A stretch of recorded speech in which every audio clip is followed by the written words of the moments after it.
Ladies, gentlemen, and hurrah of all ages, with the patch notes for the Season 6 mid-season patch out for Diablo 4 and the patch itself hitting in a few days, I want to just stop and talk about a couple of things that I've seen running through the community recently and talk about what's going on, if it matters and why I think it might, and of course my own thoughts on it too. First up, there's a lot of people saying that they are quitting Diablo 4, whether for the season or for good, and there are quite a few reasons being given that I think are worth discussing. But first I want to actually look at some numbers so we have some context. Obviously, this is a pretty limited sample size compared to the full player base, as the vast majority of people are either on Battle.net itself or on consoles, but Steam has the best tracking for numbers. Vessel of Hated's launch saw the highest player numbers the game has ever had on this platform, which does make sense as the game wasn't available on Steam at base launch, and the expansion is a time where a lot of people will either be jumping into the game for the first time or returning after not playing since the base game, even just to experience the story itself, and you can even sort of see the season jumps and dips here too.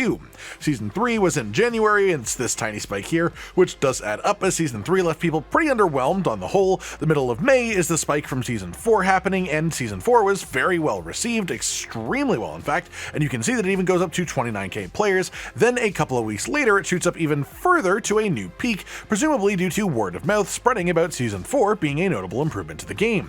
Even then, the season eventually did decline down to around 16,000 players by the mid-season patch, and then all the way down to 6,153 right at the end of the season before Season 5 started and brought it back up to 33,000 again.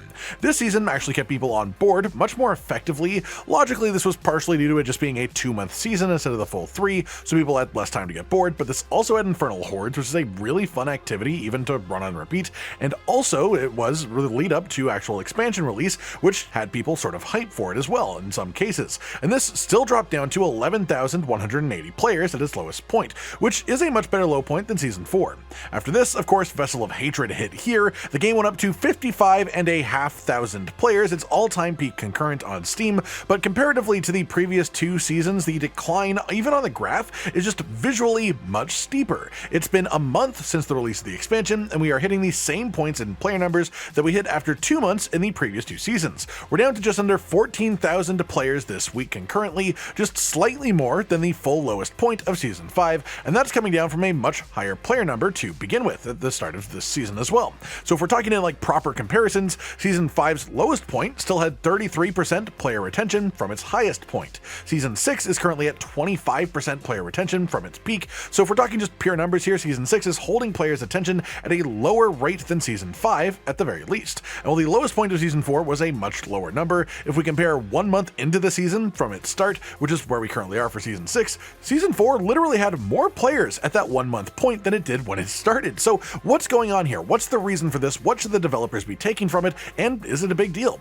Well, the first thing I want to stop and point out is that in the same way that the peak player count being high on expansion release is partially due to a large number of the more casual Diablo player base picking up the expansion just to do the story more than anything, and then maybe not do much with the actual endgame itself after the fact, that crowd does exist, and that is probably a lot larger than you think it is when you consider how big the amount of players is that have bought the game. And logically, this group simply will drop off after a few weeks of playing the game. So there is an expected deeper dip to happen compared to a season where there isn't new actual story content.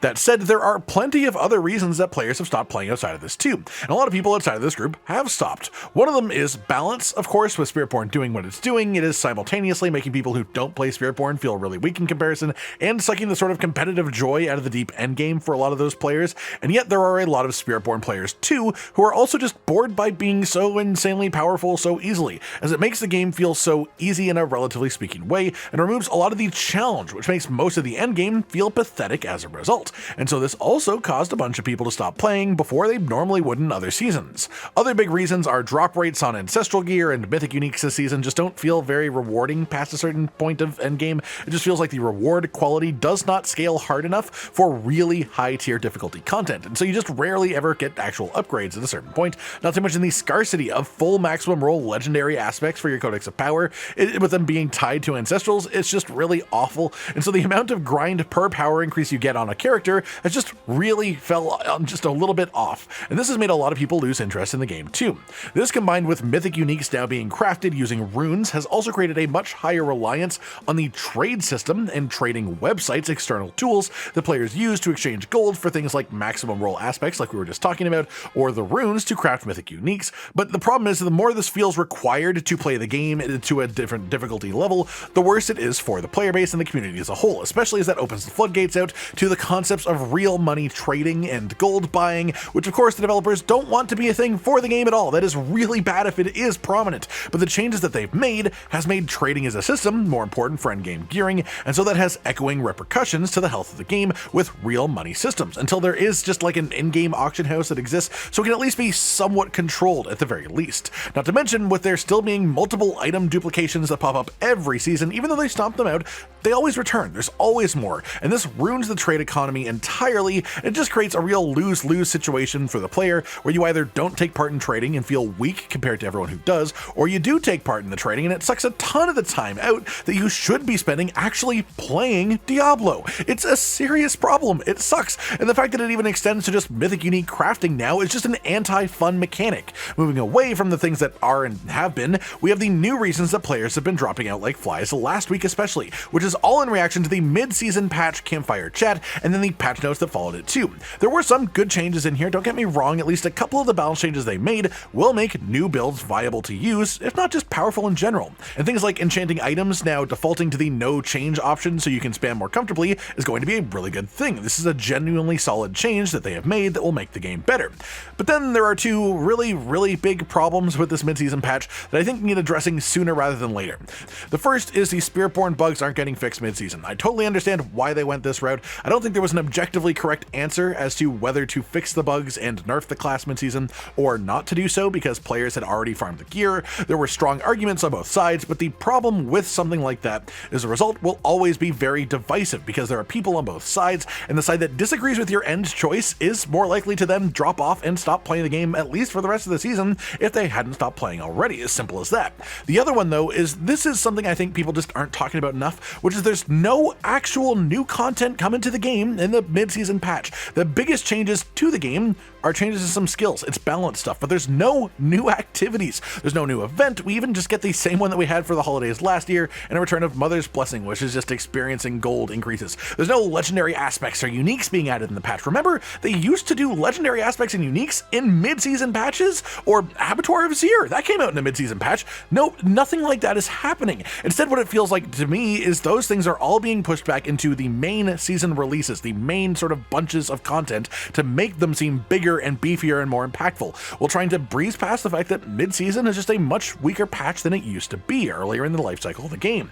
I'm not saying there aren't reasons that these things are happening. The team working on the game is likely much smaller than it was at launch, and for the first couple of seasons too, which we know were in development even before launch of the game. We know they were almost 2 seasons ahead from the get-go, and recent seasons have been much more sort of responsive rather than proactive. They've been working a lot to fix old problems, to make base systems of the game more enjoyable to work around. And while all of that is appreciated work, it's clearly taken a lot of time and effort away from actually adding new things to the game as well. Obviously, this season is special, season 6. We got 2 new activities, but those were Kurask, Undercity, and the Dark Citadel, so they were actually sort of part of the expansion. If you want to be technical and only count seasonal stuff as seasonal, season 6 is only the realmwalker event and the associated reputation track. You cannot access any of the other new stuff that was added without buying the expansion, without paying for it. Players have stopped playing the game, and there are good reasons for that. It really is just that simple. But this brings a new question that will be at least partially answered this coming Thursday, which is, what is season 7 going to do about it? Because this time, when I say they need to fix it, I mean I want new meaningful content rather than purely just fixes to old systems. Fixes are good, but especially with Path of Exile 2 right around the corner, happening before season 7 even starts, Diablo is going to have to hit really hard to bring players in and keep them, and they're going to have to sell it quite well when they talk about the PTR. Will it take? Well, we still need fixes to the game, of course. We do need more of that. We need changes to drop rates. We need balancing, all that stuff, but we still also do need new actual additions to the game. We need something with the same quality level as Infernal Hordes at the very least, because that was a really good addition to the end game, and we need more of that. And in my opinion, we need the return of seasonal specific power-ups too, because those really added a lot of flavor and feeling to the seasons. But I have a lot more to say about that as a concept, so I will save that for another day. That's it for now then, everyone. Just a discussion about the current state of Diablo 4, what's going on, why it's happening, and how to potentially fix it for the future, in my opinion as well. I hope you've enjoyed this then, and let me know your own thoughts on all of it down in the comments below. Like if you liked the video, subscribe to the notification bell for more, and most importantly, ladies and gentlemen, until next time, stay Sweet. Josh, Cotton, and Hollow with the videos, dropping the humor like a hammer on your tippy toes, bringing entertainment on a daily arrangement to take our insanity and turn it into entertainment. Yes, I said entertainment twice, to reiterate that it is nice to look into your faces on a mostly daily basis when you let us in your homes to make the whole world a stage. Goodbye.